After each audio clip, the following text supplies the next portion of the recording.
the most trusted Knanaya matrimonial. തെക്കുംഭാഗ ജൂത ക്രിസ്ത്യാനികളായ ക്നാനായക്കാരെ ചാരംകെട്ടികൾ എന്ന് വിളിക്കുന്ന ഒരു പതിവ് ഉണ്ട്.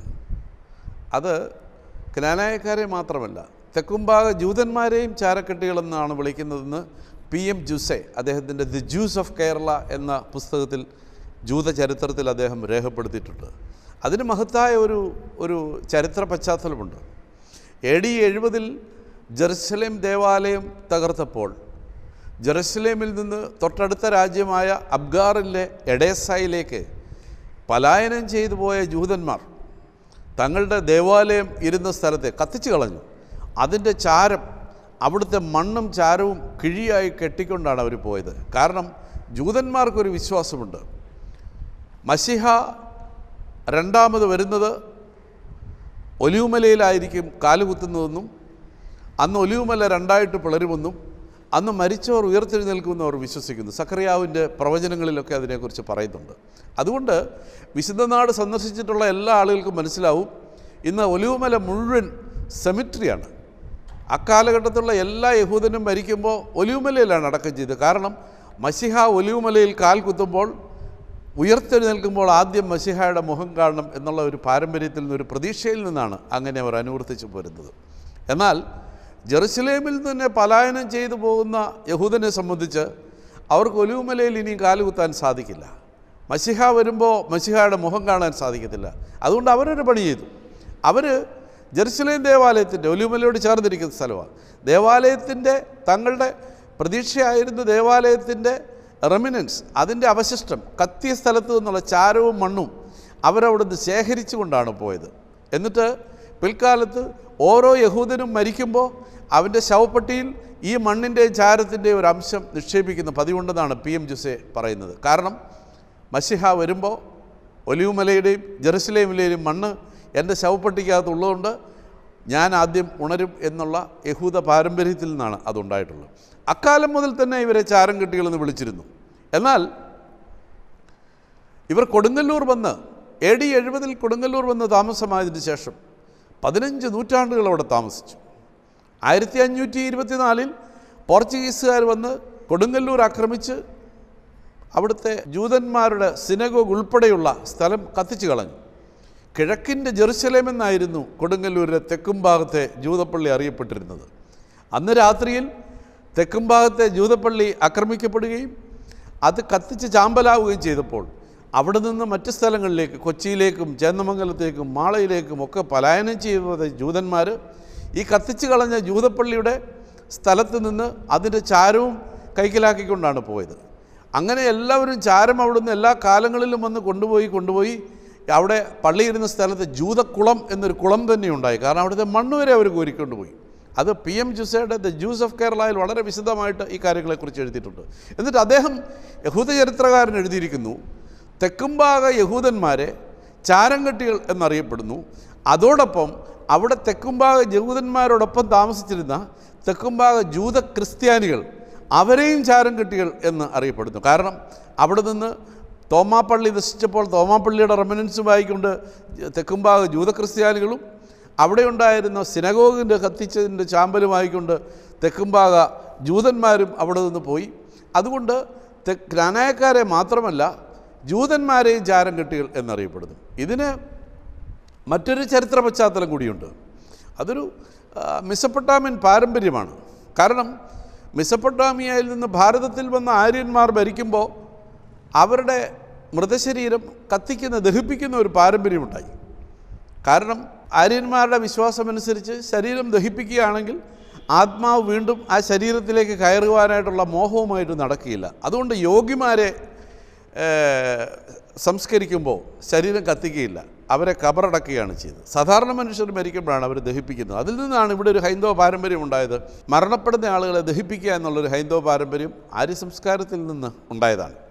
അപ്പോൾ മരണശേഷം അവരുടെ ചാരം കിഴിയായി കെട്ടിയെടുക്കുന്ന ഒരു രീതിയുണ്ട്. അതുണ്ടായതിൻ്റെ ഒരു കാരണം, ക്നാനായക്കാർ മലങ്കരയിലേക്ക് എഡേസായിൽ നിന്ന് പുറപ്പെടുമ്പോൾ തങ്ങളുടെ ഭവനങ്ങൾക്ക് തീ കത്തിച്ചിട്ട് അതിൻ്റെ തീയുടെ ഒരു ചാരത്തിൻ്റെ ഒരു അവശിഷ്ടവും അവർ കരുതിയിരുന്നു എന്നാണ് പറയപ്പെടുന്നത്. അതിൻ്റെ ഒരു പ്രധാനപ്പെട്ട കാരണം, എനിക്കൊരു വീടിനി അവിടെ ഇല്ല, എന്തെല്ലാം കഷ്ടതകളെ നേരിടേണ്ടി വന്നു കഴിഞ്ഞാലും തിരികെ പോകുവാനായിട്ട് എനിക്കൊരു അഭയകേന്ദ്രമില്ല എന്നുള്ള ചിന്ത അവരെ എപ്പോഴും ഓർമ്മിപ്പിച്ചിരുന്നു. അതുകൊണ്ട് മെസപ്പൊട്ടാമിയൻ പാരമ്പര്യം മാത്രമല്ല, അതിനോട് യഹൂദ പാരമ്പര്യം അന്വയിച്ചപ്പോൾ ജൂതന്മാരെയും ജൂതക്രിസ്ത്യാനികളെയും ചാരംകെട്ടികൾ എന്ന് വിളിക്കുന്ന ഒരു രീതി ഉണ്ടായി. ഒത്തുകല്യാണത്തിൻ്റെ മറ്റൊരു പ്രധാന ചടങ്ങാണ് വരൻ്റെ അമ്മാച്ചന് കോഴിത്തൊട കൊടുക്കുക എന്നുള്ള ഒരു ചടങ്ങ്. അതും അബ്രഹാമ്യ പാരമ്പര്യത്തിൻ്റെ പിന്തുടർച്ച തന്നെയാണ്. ഉൽപ്പത്തി പുസ്തകത്തിൽ നമ്മൾ കാണുന്നുണ്ട്, വരനായ ഇസഹാക്കിൻ്റെ അമ്മ സാറായുടെ സഹോദരനാണ് എലയാസർ എന്നാണ് വിശ്വാസം. അപ്പോൾ വരൻ്റെ അമ്മാച്ചൻ പ്രധാനിയായി റബേക്കയുടെ ഭവനത്തിൽ നടക്കുന്ന ഈ ഒത്തുകല്യാണത്തിൽ ഏറ്റവും പ്രധാനപ്പെട്ട രീതിയിൽ ആ വിരുന്നിൽ അദ്ദേഹത്തിനാണ് സൽക്കാരങ്ങൾ ലഭിക്കുന്നത്. അതിൻ്റെ ആ പാരമ്പര്യത്തിൻ്റെ ഒരു പിന്തുടർച്ച എന്നുള്ള നിലയിൽ ഇന്നും വധുവിൻ്റെ ഭവനത്തിൽ വെച്ച് നടക്കുന്ന ഒത്തുകല്യാണത്തിൽ വരൻ്റെ അമ്മാച്ചന് ഇന്നത്തെ കാലഘട്ടത്തിൻ്റെ സാഹചര്യം അനുസരിച്ച് ഏറ്റവും പ്രധാനപ്പെട്ടതെന്ന് കണക്കാക്കിയിരുന്ന കോഴിത്തൊട അദ്ദേഹത്തിൻ്റെ അവകാശമായി കണക്കാക്കപ്പെട്ടിരുന്നു. അത് അബ്രഹാമി പാരമ്പര്യത്തിൻ്റെ ഒരു പിന്തുടർച്ചയാണ്. അതുപോലെ തന്നെ കനാനായക്കാരുടെ വിവാഹത്തിൻ്റെ മറ്റൊരു പ്രത്യേകതയാണ് ചന്ദൻ ചാർത്തലും മൈലാഞ്ചിയിടിയിലും. യഥാർത്ഥത്തിൽ അബ്രഹാമ്യ പാരമ്പര്യത്തിൽ സാറായുടെ ഭവനത്തിൽ വെച്ചാണ് ഇത് നടക്കുന്നത്, റബേക്കയുടെ ഭവനത്തിൽ വെച്ച് തന്നെയാണ് ഇത് നടക്കുന്നത്. കാരണം റബേക്ക വിവാഹത്തിന് തയ്യാറായി ഒത്തുകല്യാണത്തിൽ തീരുമാനമായതിനു ശേഷം വരൻ്റെ ഭവനത്തിലേക്ക് വിവാഹത്തിനായി പോകുവാനായിട്ട് ഒരുങ്ങുകയാണ്. ആ തലേ രാത്രിയിൽ അന്ന് അവൾക്ക് ഓരോരുത്തരും അനുഗ്രഹങ്ങൾ നൽകുന്നതിനെക്കുറിച്ച് പറയുന്നുണ്ട്.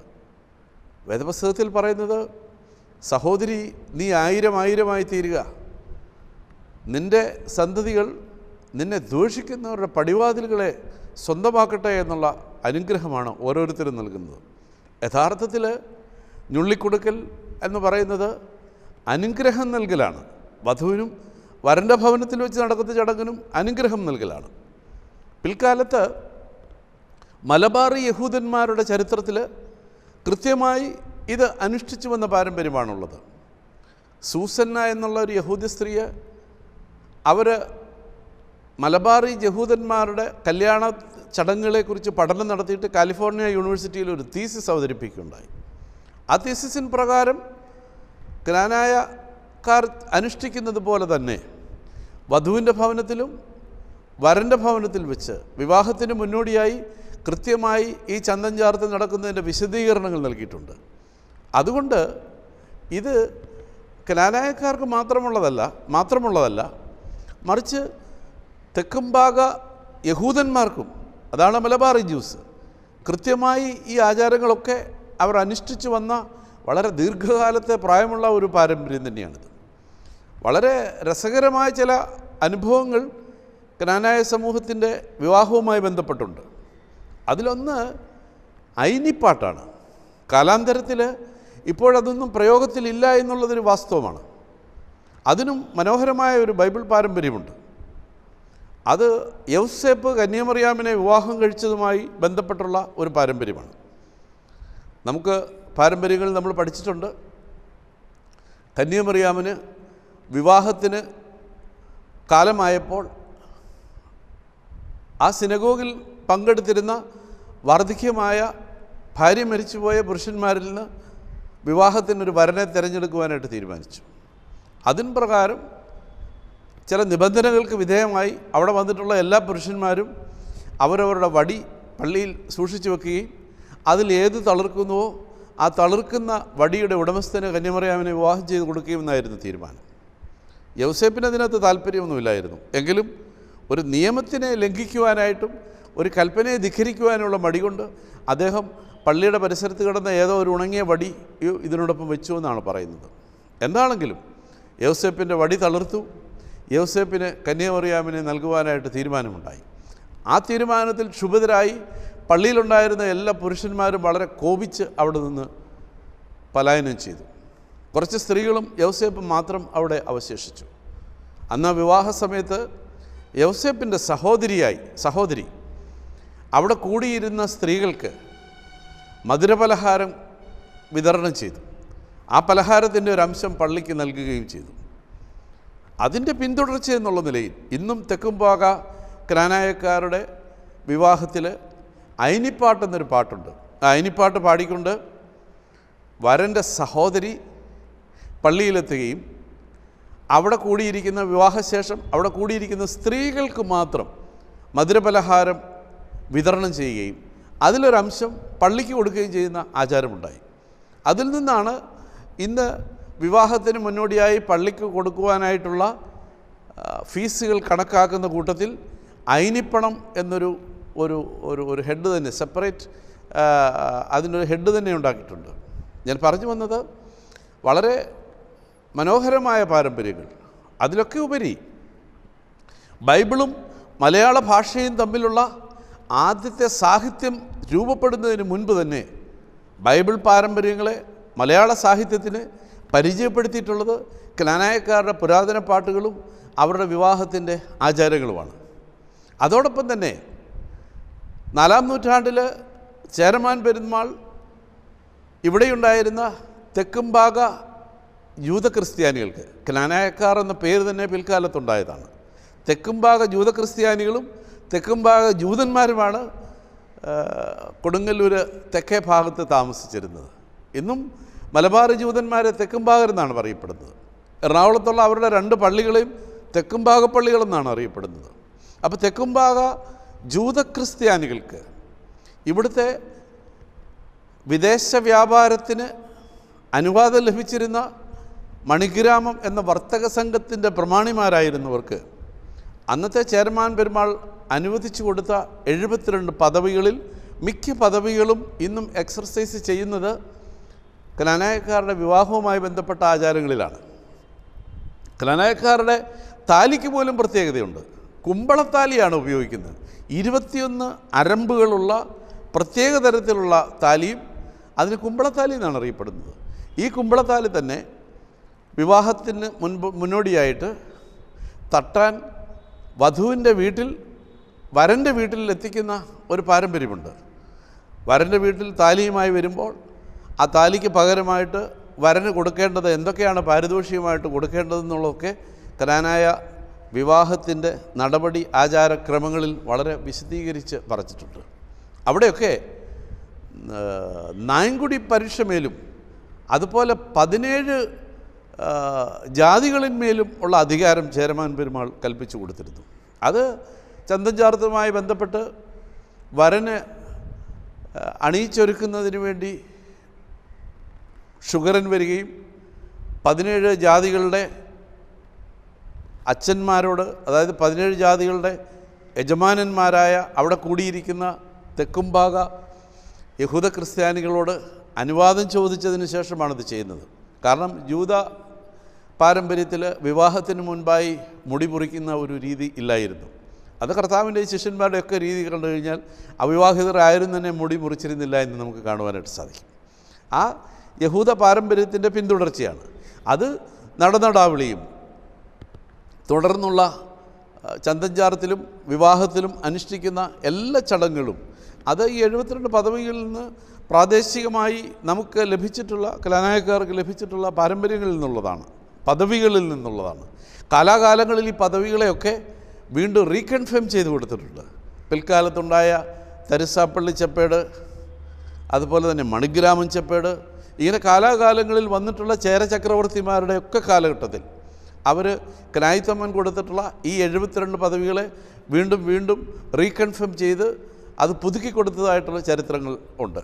അപ്പോൾ അതുകൊണ്ട് ക്നാനായക്കാരുടെ വിവാഹത്തിനോടനുബന്ധിച്ചുള്ള ആചാരങ്ങൾ അത് 2 തരത്തിൽ. ഒന്ന്, അവർക്ക് 6000 വർഷത്തിലധികം പഴക്കമുള്ള യഹൂദ പാരമ്പര്യത്തിൻ്റെ പിന്തുടർച്ച എന്നുള്ള നിലയിലും, രണ്ടാമത് ഒന്നാം സിറിയൻ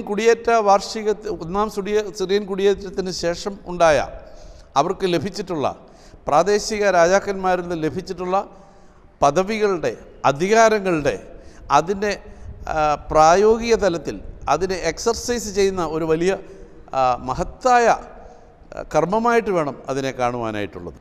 മഹത്തായ ഒരു രാജകീയ പാരമ്പര്യത്തിൻ്റെ പിന്തുടർച്ചയാണ് ക്നാനായ സമൂഹം ഇന്നും അനുവർത്തിച്ചു വരുന്ന ആചാരങ്ങൾ. വളരെ ശ്രദ്ധേയമായ ഒരു കാര്യം. ഉദയൻ പൊയ്രൂർ കേന്ദ്രമായി വല്യാർവട്ടം എന്ന തോമാ രാജാക്കന്മാരുടെ ഭാരതത്തിലെ ആദ്യത്തെ ക്രൈസ്തവ രാജാക്കന്മാരുടെ പിന്തുടർച്ചക്കാർ ചരിത്രത്തിൽ നിന്ന് തമസ്കരിക്കപ്പെട്ടുകൊണ്ടിരിക്കുന്നു. അതിനെ മുഖ്യധാരയിലേക്ക് കൊണ്ടുവരുന്നതിന് വേണ്ടത്ര രീതിയിൽ മുന്നൊരുക്കങ്ങൾ ചെയ്തിട്ടില്ല എന്നുള്ളതൊരു വസ്തുതയാണ്. പിൽക്കാലത്ത് പോർച്ചുഗീസുകാർ കേരളത്തിൽ വന്നപ്പോൾ വാസ്കോ ഡി ഗാമ കോഴിക്കോട് കപ്പലിറങ്ങിയപ്പോൾ അദ്ദേഹം ആദ്യം ചെയ്തത് അടുത്ത് കണ്ട ഒരു ക്ഷേത്രത്തിൽ ചെന്ന് മുട്ടിന്മേൽ നിന്ന് പ്രാർത്ഥിക്കുകയായിരുന്നു. അദ്ദേഹം ധരിച്ചിരുന്നത്, കാരണം അക്കാലഘട്ടത്തിൽ ഇവിടെ നിന്ന് വിദേശ വ്യാപാരം ചെയ്തിരുന്ന ജ്ഞാനായക്കാരുടെ വർത്തക സംഘങ്ങളിൽ കൂടി പോർച്ചുഗീസുകാരും യൂറോപ്യന്മാരും കേട്ടിട്ടുള്ളത് കേരളം ഭരിക്കുന്ന ക്രൈസ്തവ രാജാക്കന്മാരായ തോമാ രാജാക്കന്മാരെക്കുറിച്ചാണ് കേട്ടിട്ടുള്ളത്. ക്നായിത്തോമൻ്റെ പിന്തുടർച്ചക്കാർ, ക്നായിത്തോമൻ്റെ വീട്ടുകാരായ വല്യാർവട്ടത്തിൻ്റെ പിന്തുടർച്ചക്കാർ.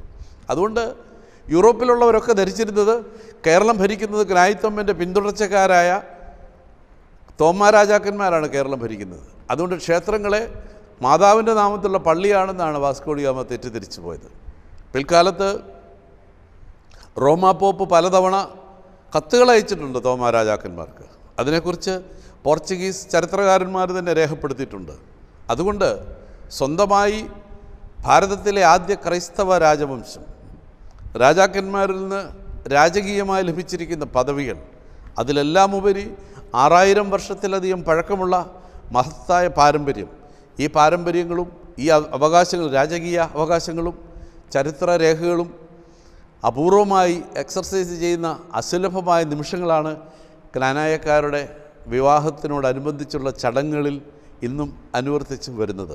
അതുകൊണ്ട് അതിമനോഹരമായ രാജകീയമായ പോയ പഴയകാല സംഭവങ്ങളെ മഹത്തായ രാജകീയമായ ഒരു ഭൂതകാലത്തിൻ്റെ സ്മരണയായിട്ട് വേണം ക്നാനായക്കാരുടെ വിവാഹ ആചാരങ്ങളെ കാണുവാൻ. ആത്മീയതയ്ക്ക് ഉപരിയായി പൈതൃകത്തിൻ്റെയും പാരമ്പര്യത്തിൻ്റെയും വിലമതിക്കാനാവാത്ത ഒരു കലവറ തന്നെയാണ് ക്നാനായ സമൂഹത്തിൻ്റെ വിവാഹവും അതിനോടനുബന്ധിച്ച് നടത്തുന്ന ചടങ്ങുകളും.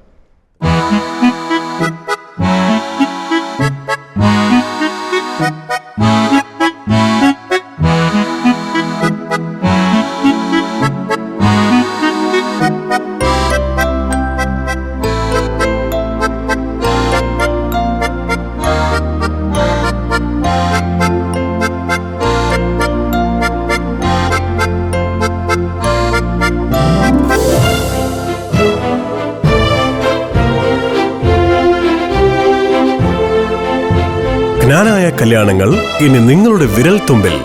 The most trusted Knanaya matrimonial.